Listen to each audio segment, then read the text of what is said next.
네, 오늘 제가 준비한 내용은 지면 발력보다는 체중 이동이란 주제를 가지고 나왔습니다. 사실 최근에 정말 많은 프로들이 지면 발력에 관한 레슨을 했고 지금도 많이들 하고 있죠. 근데 사실 지면 발력은 어떻게 보면 큰 틀에서 보면 체중 이동 안에 있는 동작 중에 하나입니다.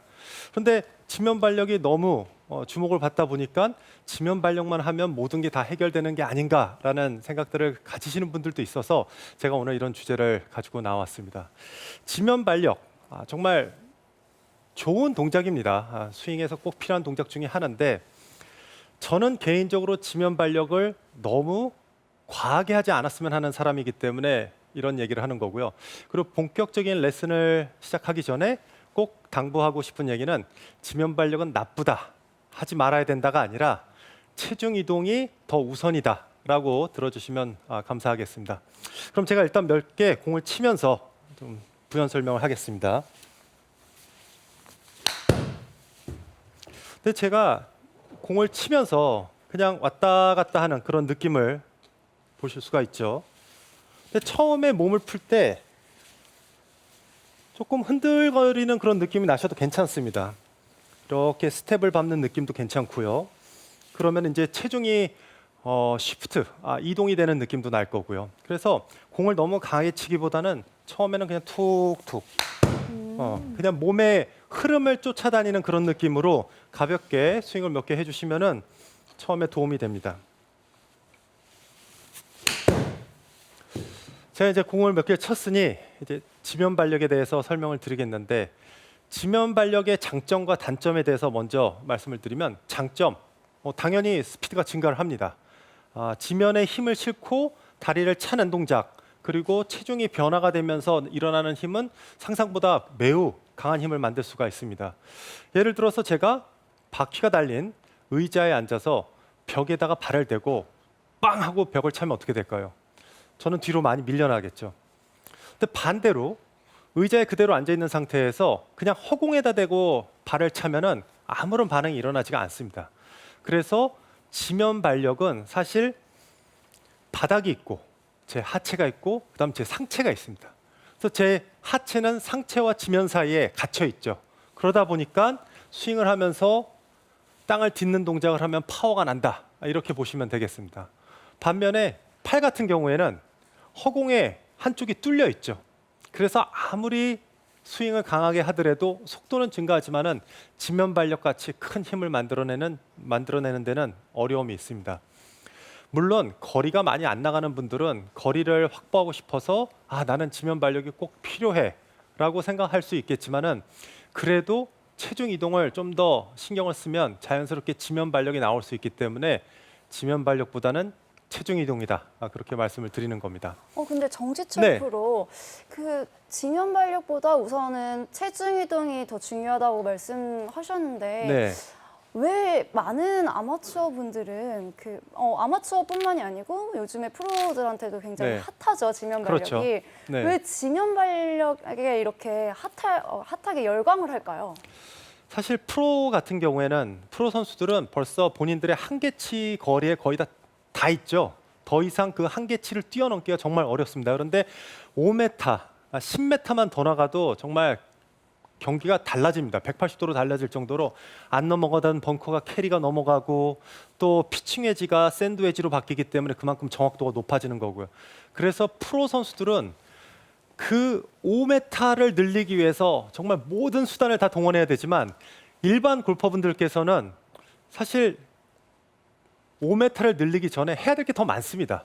예를 들어서 방금 얘기했던 올바른 체중 이동도 필요하고 또 궤도도 더 정확해야 되고요. 그다음에 그립도 제대로 잡아야 되고요. 할 게 너무너무나 네. 많습니다. 그런데 지면 발력만 되면은 이것만 되면 모든 게 해결될 것 같다는 그런 생각을 하실 수가 있어서 그렇지 않다는 거를 말씀을 드린 거죠. 특히 지면 발력의 최고의 단점이 있습니다.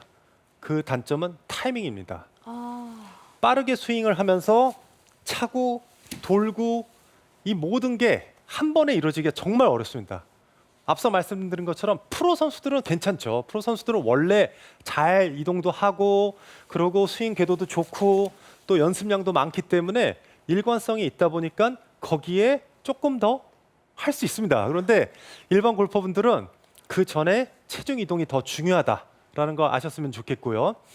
또 우리나라 같은 산악 지형에서는 이 지면 발력을 사용하기가 솔직히 쉽지가 않습니다. 물론 티샷에서는 사용할 수가 있는데 골프는 풀샷만 치질 않잖아요. 정재현 프로 투어 뛰어봐서 더 잘 아시겠지만 컨트롤 샷도 해야죠. 또 경사면에서 트러블 샷도 해야죠. 그럴 때는 하체를 많이 쓰나요?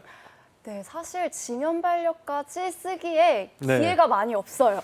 그렇죠. 티샷을 할 때는 사용할 수 있습니다. 그런데 내리막 경사다, 오르막 경사, 혹은 또 7번 아이언을 풀샷이 아니라 8번 아이언을 컨트롤 샷을 해야 될 때나 그럴 때는 하체를 덜 써야 될 때도 있고 많이 써야 될 때도 있고 또 안 써야 될 때도 있고 페어웨이 벙커 같은 경우에서도 실제로 하체를 많이 안 씁니다.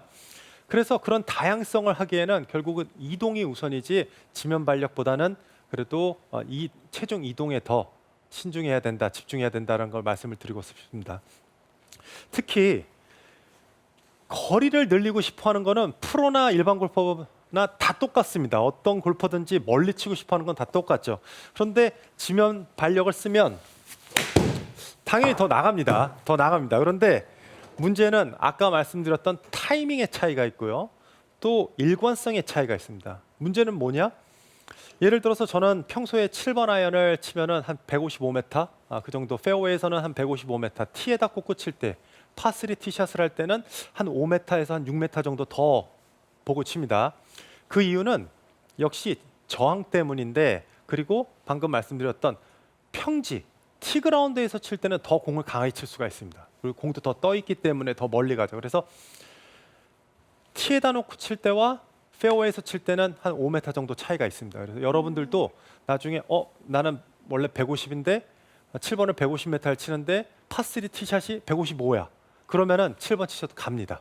그래서 그런 점도 참고로 하시면 좋겠는데 한번 제가 몇 개 쳐보겠습니다.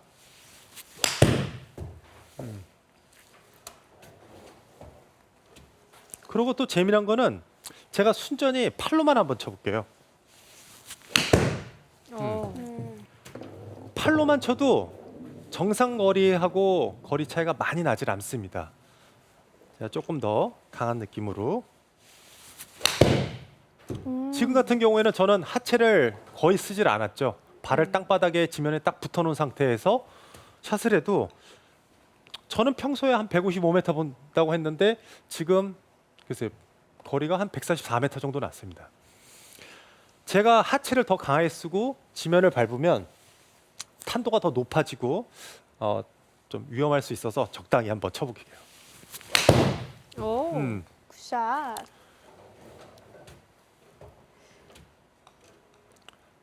거리 차이 많이 나네요. 네.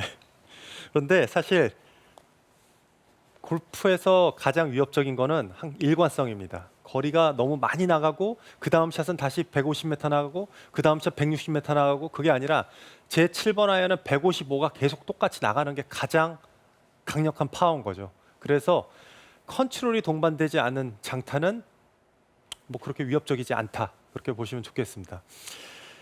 또 특히 최근에 SNS나 이런 데 보면은 지면 발력에 관한 레슨은 많잖아요. 정말 많이 있습니다. 그래서 일반 골퍼분들이 정말 혹할 그런 제목들이 있죠.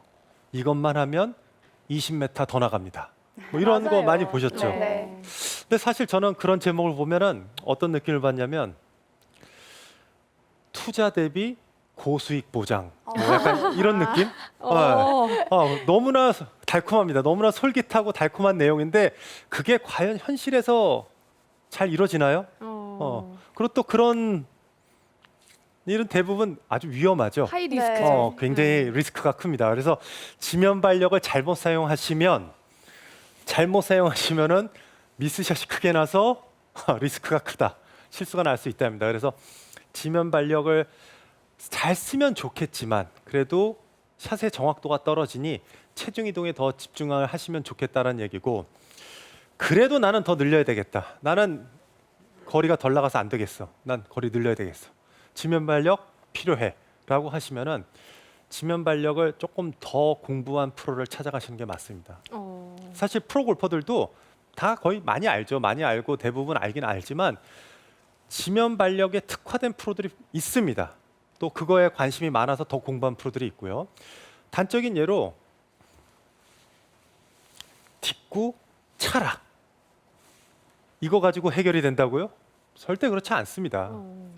아까도 말씀드렸지만은 위에서 팔은 계속 원을 그리고 있고 몸은 회전을 하고 이런 여러 가지 동작들이 단 한 번에 딱 맞아 떨어져야 되는데 이거 하나 가지고 20m 더 나간다고요? 절대 그렇지 않습니다. 이 골프가 그렇게 간단하지 않은 거는 여러분도 잘 아실 겁니다. 그래서 정 늘려야 되겠다라고 하면 전문가를 찾아가고요. 좀 더 공부를 하시면은 지면 발력에도 여러 가지 패턴이 있다는 걸 알 수 있습니다. 특히 물론 차는 동작도 있습니다. 차는 동작은 당연히 있죠. 그런데 더 깊게 들어가면 지면 발력을 사용할 때 백스윙에 올라가서 몸이 꼬이고 다운스윙을 할 때 아래에서 위로 차는 거 동작도 있지만 실제로 왼쪽 다리가 타겟과 반대 방향으로 그러면서 동시에 오른쪽 다리는 타겟 쪽으로 교차되는 느낌의 그런 지면 발력도 있습니다. 그런 하체 동작도 있고요. 그래서 투어 선수들 동작을 봤을 때 어떤 선수들은 치면서 약간 이런 네. 느낌의 이런 패턴도 가지고 있죠. 점프를 하는 듯한 패턴을 가지고 있는 사람도 있지만은 또 반대로 치면서 도는 물러나는 패턴도 있고요. 뭐 최근에 세계 랭킹 스카리 셰플러는 아주 독특해서 사실 어떤 느낌인지 저는 자세히 모르겠습니다. 그러면 네. 딱 정답은 없다는 말씀이신가요? 정답은 여러 개가 있습니다. 정답이 없다. 정답은 이거다가 아니라 정답은 여러 개가 있다. 그래서 본인한테 맞는 거를 가장 찾는 게 맞고 그러고 그 정답을 찾기 위해서는 전문가의 도움이 필요하다. 물론 저희 라이브 레슨 70을 시청해 주시는 것도 도움이 되지만 또 저희가 직접 레슨을 해 드릴 수 없기 때문에 또 프로를 직접 찾아가서 레슨을 받는 거를 꼭 권유를 하겠습니다. 그리고 어떻게 하다 보니까 지면 발력 레슨이 됐는데 이제 체중 이동으로 넘어가 있습니다. 체중 이동은 키 포인트가 몇 개가 있습니다. 이 원 포인트 저희가 다시 마지막에 짚어드리겠지만은 가장 중요한 거는 이동과 회전입니다. 보통 일반 골퍼분들은 회전을 하고 백스윙을 올릴 때 그러면은 이렇게 돌려야 되나요? 어떻게 해야 되나요? 아니면 어떤 프로들은 하체를 붙잡으라 그러는데 그러면은 하체가 밀리는데 그러면은 이동만 해야 되나요? 그렇게 질문을 하시지만 사실 골프 스윙은 두 가지가 모두 필요합니다. 이동, 그 다음에 회전이요. 그러다 보면 여기서 두 가지가 말고 조금 하나 반 개 정도 더 있습니다. 그런데 그 반 개가 뭐냐? 늘어남입니다. 늘어남. 이동과 회전이 되면서 몸이 늘어나는 동작이 있는데 이 동작은 자연스러운 동작이어서 너무 여러분들이 스윙을 할 때 신경 쓰지 않으셔도 됩니다. 그래서 제가 2개 반이라고 설명을 한 거고요. 그래서 올라갈 때도 이동, 회전, 다운스윙, 이동, 회전. 이렇게 이 두 가지만 순서만 잘 지켜주시면은 훨씬 더 정확한 체중 이동을 할 수가 있고요. 말 그대로 백스윙이죠. 백, 그 다음에 스윙. 그래서 팔은 전체적으로 몸 앞에 두시면은 훨씬 더 스윙 궤도가 좋아집니다. 앞서 유가영 프로가 레슨을 할 때도 스윙을 했었을 때 백스윙 올라가서 회전했을 때 뒤꿈치에 체중이 실려야 된다고 그랬잖아요. 클럽 헤드가 다니는 방향으로 체중을 이동을 하면은 그게 올바른 체중 이동이 다니는 길이라고 생각하시면 됩니다. 그래서 이동, 회전, 이동, 회전. 그러면 어떻게 될까요? 체가 없는 느낌으로 하면은 약간 이런 느낌일 겁니다. 그래서 좀 헐렁헐렁하는 그런 느낌이 있겠지만 이 동작을 클럽 없이 연습하셔도 좋고요. 그리고 사실 예전에 제가 처음 골프를 시작했을 때 아주 옛날 얘기죠. 80년대로 돌아가면 그 당시 장타를 치는 레슨. 그 당시는 레슨이 되게 뭐라 그럴까요? 느낌 위주의 레슨이었어요. 근데 그 당시 뭐라고 얘기를 했었냐면은 힐업을 강조를 했습니다. 그래서 백스윙 올라갔을 때 뒤꿈치를 이렇게 들라고 했었죠. 네. 요새는 드는 선수들이 조금씩 늘어났습니다. 근데 한동안 뒤꿈치를 들면 절대 안 된다고 가르쳤기 때문에 뒤꿈치를 드는 선수들이 없었는데 최근에는 드는 선수들도 있고 예전에 진짜 한 3, 40년 전에는 뒤꿈치를 들어야 장타가 난다고 했는데 결국은 들었다가 떨어뜨리고 딛는 동작이니 예전하고 지금하고 별 차이가 없습니다. 단지 조금 더 디테일해졌죠. 또 옛날 레슨 중에 그런 레슨이 있다. 그립의 악령은 어느 정도 돼야 될까요?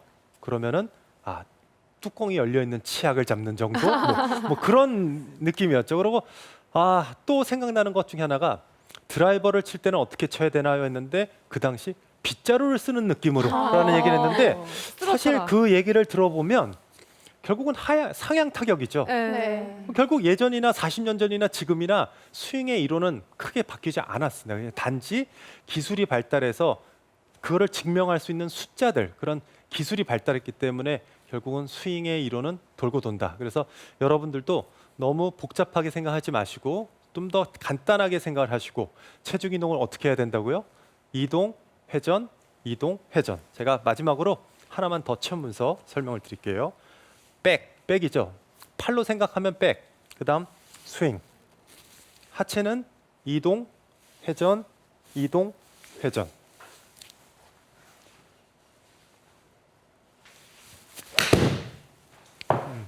샷. 그래서 여러분들도 이동과 회전 이거를 적절히 잘 섞어서 하시고 그리고 앞에서 유가영 프로의 레슨을 같이 좀 섞으시면 훨씬 더 좋을 것 같습니다. 그래서 이동, 회전, 원 포인트는 이동과 회전.